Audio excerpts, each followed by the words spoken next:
This episode is made possible by Partisan. You guys have heard of Vox, right? It's that liberal-leaning news website with a yellow theme known for their explanatory journalism. You've probably seen them on YouTube with their explainer videos or maybe on Netflix with their series called Explained. Well, in this episode, we're going to talk about the media company that owns Vox, along with other known publications such as Ether, The Verge, and Curb. Because these brands, along with a couple others, are all housed under one roof, Vox Media. We're going to learn about how big Vox Media is, the brands they own, and what they did to grow so quickly. And it all started with a sports blog.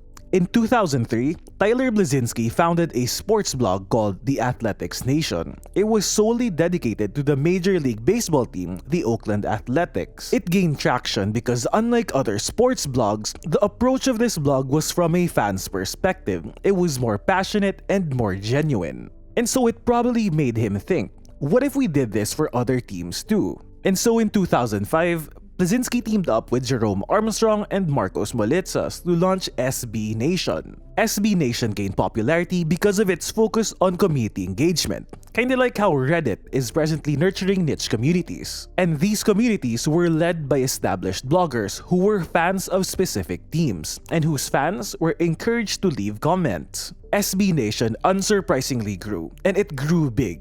It now has over 300 blogs focused on sports teams in both college and professional levels. Now that the founders had some traction in the media publication game, having gained a foothold in sports, they now wanted to replicate their success creating content around technology.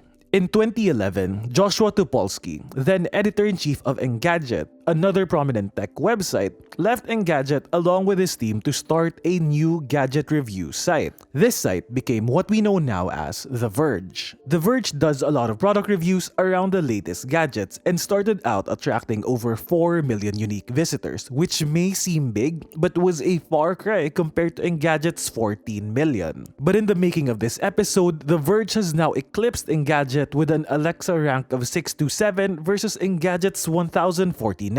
With the launch of The Verge, SPORTSBLOG Inc., which is the parent company of SB Nation, rebranded as Vox Media. Now, I'm not sure why they called it Vox Media or why they named their news website Vox, but Vox does mean voice or vocals, so maybe that has something to do with it since they're in the media. Vox Media ended 2011 with two brands, in SB Nation and The Verge. But they started adding more sites in the pipeline because you don't just restructure the company and go through rounds of funding for nothing, and they did just that. In 2011, with the rise of mobile and social network game categories, growing out from The Verge, Vox Media launched their video game-focused website called Polygon. Polygon's goal was to compete with top gaming websites such as GameStop and IGN, aiming to, and I quote, redefine games journalism. Polygon is still up and running today with over 30 million visitors every month on their website, and with a YouTube channel with over 1 million subscribers and over 350 million views. But even in 2020, IGN and GameSpot seem to still be ahead of Polygon in terms of website visits, in terms of video views on YouTube, and even in terms of Twitter followers. But hey, let's see how it all plays out since the two big players had a head start.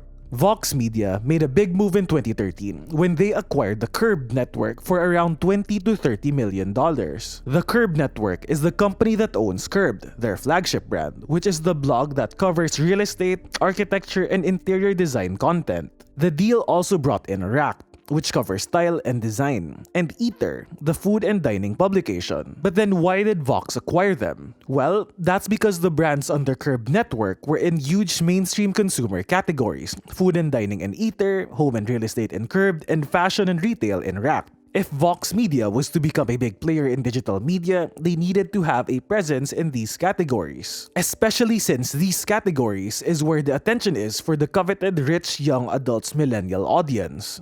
In 2014, Vox Media launched their own news website, Vox.com, a liberal-leaning news website. It was founded by Ezra Klein, Matt Iglesias, and Melissa Bell. Ezra Klein wanted to solve an itch he's had with current news websites, especially when it comes to politics journalism. In an interview with Orange Coast, Klein said, "We started Vox so we could write about not just what happened, but all the stuff you need to know to understand what happened." Summed up, Vox exists to make news understandable. Vox was here to give people context regarding the news of the day. He said that most of the time, if you haven't been following the news regularly, it'll be hard for you to grasp how this specific headline plays a role in the overall story. It's kinda like when you miss a couple episodes of a TV series and you find yourself out of the loop. Klein shared that it's frustrating how difficult it is to find an online summary of, let's say, for example, the healthcare bill.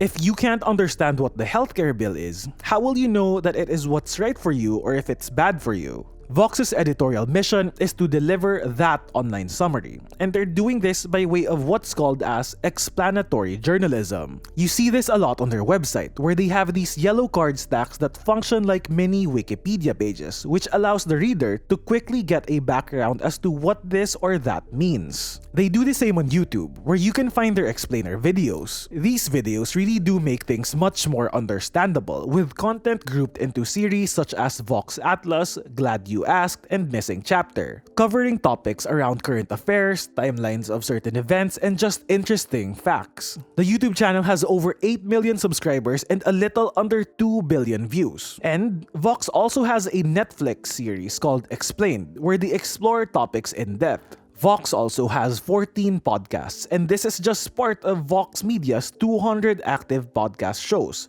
with an audience that has since grown 100% year over year. So yeah, Vox's reach is quite significant.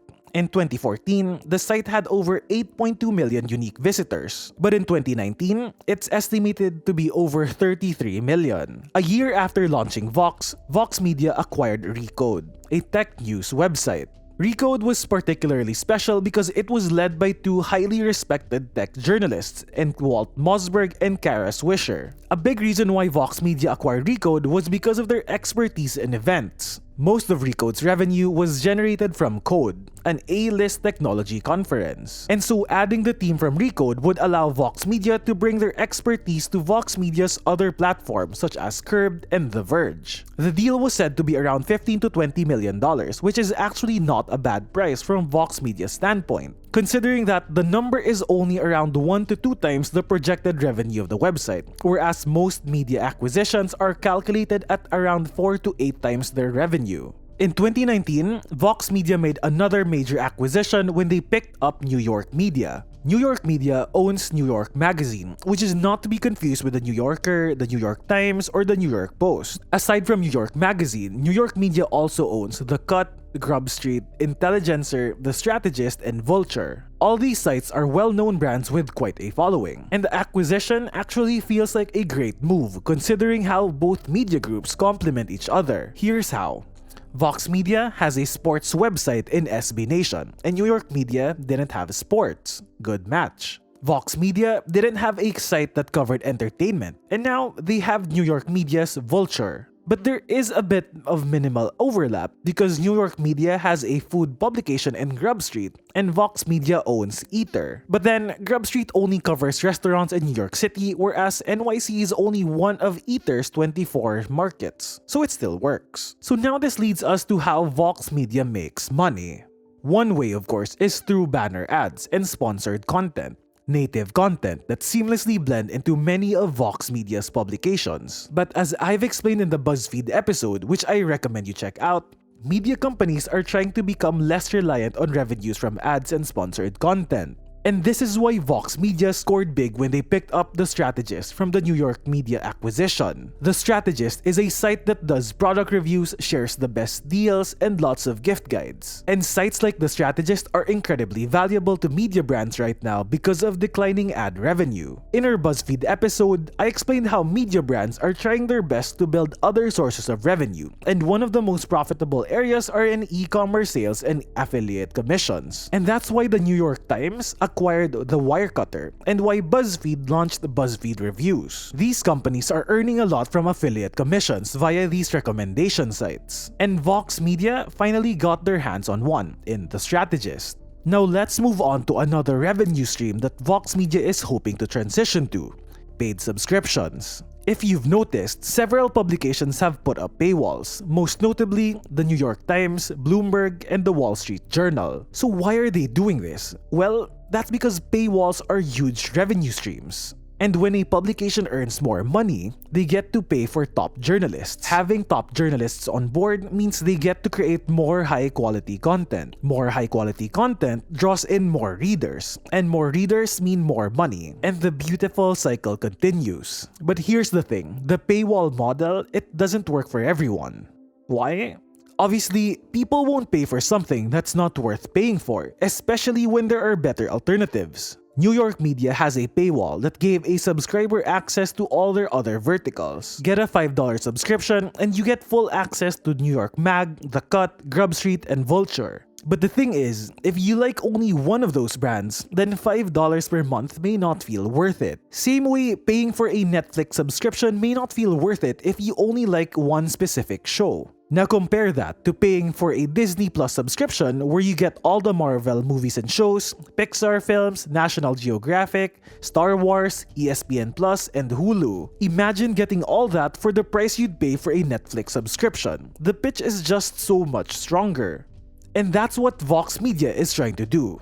The more high-quality publications they have on their portfolio, the easier it will be to convince readers to pay for a subscription. More bang for the buck. And that's the race that these big digital media conglomerates are in right now. Vox Media, Vice Media, and BuzzFeed are all trying to build their portfolios for this. But Vox Media has something up their sleeve that the others don't. They have Concert, which is a digital ad marketplace. And they also own Chorus, which is Vox Media's own content management system. In 2018, they started to license Chorus to other publications, starting with the Chicago Sun-Times. And Vox Media plans to license Chorus to other publications in the 6- and 7-figure range, depending on their needs. So yeah, this will be a great revenue stream for Vox Media considering that it can scale. Vox Media's website does report that both Chorus and Clay, which is New York Media CMS, powers over 500 websites, which is pretty good. Well, hopefully, these new revenue streams work out well for Vox Media. Today, Vox Media's reach is around 800 million people across all their websites, podcasts, and social platforms. That's a pretty wide reach, and no doubt about the fact that their influence is huge, so I hope they continue using that for the better.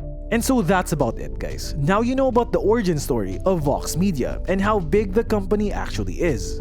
If you like this video, be sure to check out our other videos. They're about the origin stories of brands. And if you enjoy this show, it would mean a lot if you can tell your friends about brand origins. We're also on Facebook and Twitter, so you can say hi to us there as well. My name is Chris. I'll catch you again next time for another episode of Brand Origins.